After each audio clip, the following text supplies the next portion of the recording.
What's the best microphone for podcasting, YouTube, and streaming? As a former radio professional who now hosts 2 podcasts, live streams every single week, and runs this YouTube channel out of my house, I'm sharing my top 3 picks for any budget. If you've ever bought a piece of gear that turned out the wrong piece of gear and it mostly went unused, you know that painful feeling every time you look at it and you're like, oh, I wish I hadn't bought that? Well, this video is designed to make sure you avoid that feeling after making this decision. By the way, my name is Jerry Potter. Yes, it rhymes with the boy wizard. And the first thing to consider is anything that you may already have around the house. Let me tell you, a mediocre microphone with really good content will outperform an amazing microphone, a $2,000 microphone with mediocre content. And that's true across YouTube, podcasting, any form of content. So if you've already got something, maybe try that before you invest in anything else. In fact, just for fun, at the end of this video, we're gonna see if we can make a built-in microphone on a smartphone sound just as good as the most expensive microphone that I'm showing you in this video, okay? So stay till the end if you wanna see that. On to our top picks. Number 1 is the budget-friendly Blue Yeti Nano. This is the microphone that I use when I travel. It has been used in the US, Canada, Australia, Japan, New Zealand. In addition to that, a podcast I host that reaches 700,000 people a year is done on that microphone when I travel. So we are talking about a quality microphone at an affordable price. What's to love about it? Well, first, it comes with a great stand. A lot of cheap microphones comes with cheap stands and you have to buy something else. So just be aware of that. It also has free software where you can tweak the sound to make it sound even better. There's a button on the front that you can mute at any time without having to find your mouse and find the mute button in Zoom or wherever you're using it. It has a headphone jack on the bottom so you can listen in real time. And one thing that's great about this microphone is you can actually adjust the pickup pattern. And so what I mean by that is you can have it set so it only picks up what's in front of it, which is generally what you want. But let's say you were somewhere else and you wanted to pick up ambiance or crowd noise or whatever it might be. Well, then you can just pop a button and it will start to pick up stuff all the way around the microphone instead of right in front of it. So it's the best of both worlds. What's not to love? Even though it comes with a really good stand, it's kind of low. So I have propped it up on many things when we're traveling, including an upside down noodle pot in Australia. And it also doesn't include a pop filter like this to cut down on your popping your P's and your T's and S's, but you can get one of these for about $8 on Amazon, and I'll include a link in the description. As of this recording, we found the Blue Yeti Nano for as little as $74.98 US, and we'll link to this. The Blue Yeti Nano is great for anyone on a budget because of its low price, especially if you're not also wanting to invest in an external stand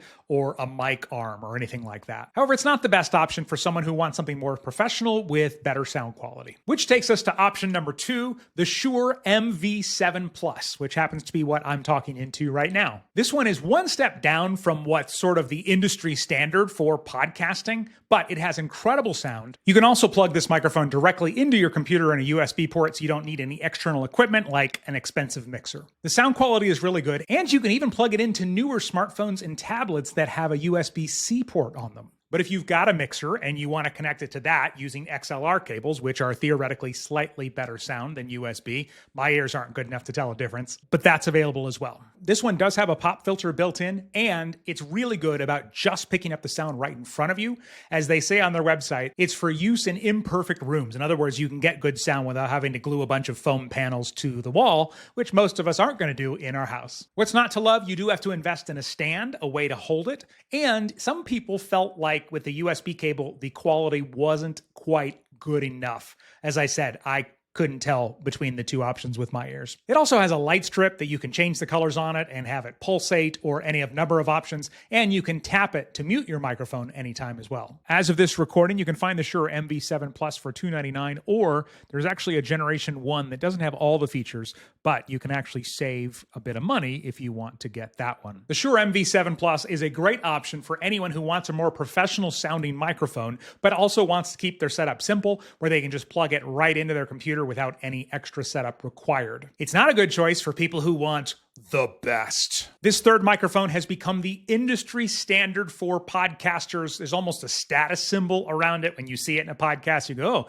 oh, some people go, oh, that must be a really professional studio. What a high-end setup. But after I tell you about it, we are going to see if I can use AI to make a built-in smartphone microphone sound as good as this one. But let's talk about the Shure SM7B. What's to love about it? It's considered the best of the best for a lot of people because of how good it sounds, which is amazing. What's not to love? It's definitely pricey, especially if you're just getting started, and it requires a mixer and sometimes even additional equipment just to make it work with your computer at all. So the costs can add up really, really quickly. It also doesn't come with a built-in stand like our Blue Yeti Nano did, so you have to buy a stand separately. And it's very heavy for a microphone, so if you do get this and you get a stand, you want to make sure to get one that will support the weight of it. You can generally find the Shure SM7B for right around $399 US. Of course, if we find any better deals, we'll always link to those in the description of this video. So check there before you order from anywhere else. Now, nobody's saying this is the best sounding microphone in the entire world,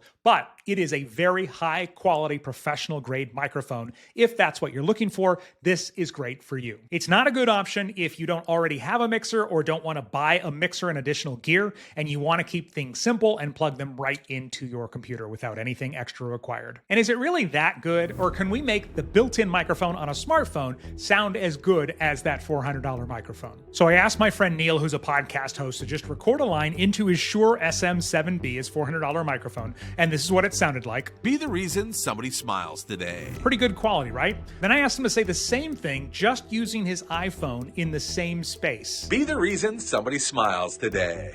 Oh, that's quite a bit worse. And he's actually got sound treatment like foam on the walls. So can AI improve that? I took it and I ran it through Adobe Podcast Enhance, which is a free tool, and I'll link up to that in the description of this video. And here's how it sounded after AI did its thing. Be the reason somebody smiles today. That's definitely better. Let me play half of the good mic and half of the iPhone with AI. Hope you have a great day, and like always, remember to be the reason somebody smiles today. All right, AI is good, but the $400 microphone is definitely better. But how cool is that you can make a phone sound that good? Links to all three microphones I showed you today are included in the description of this video. And if you are thinking about getting a mic stand or a mic arm, when I researched this, I actually ended up getting something that I didn't expect would be my choice.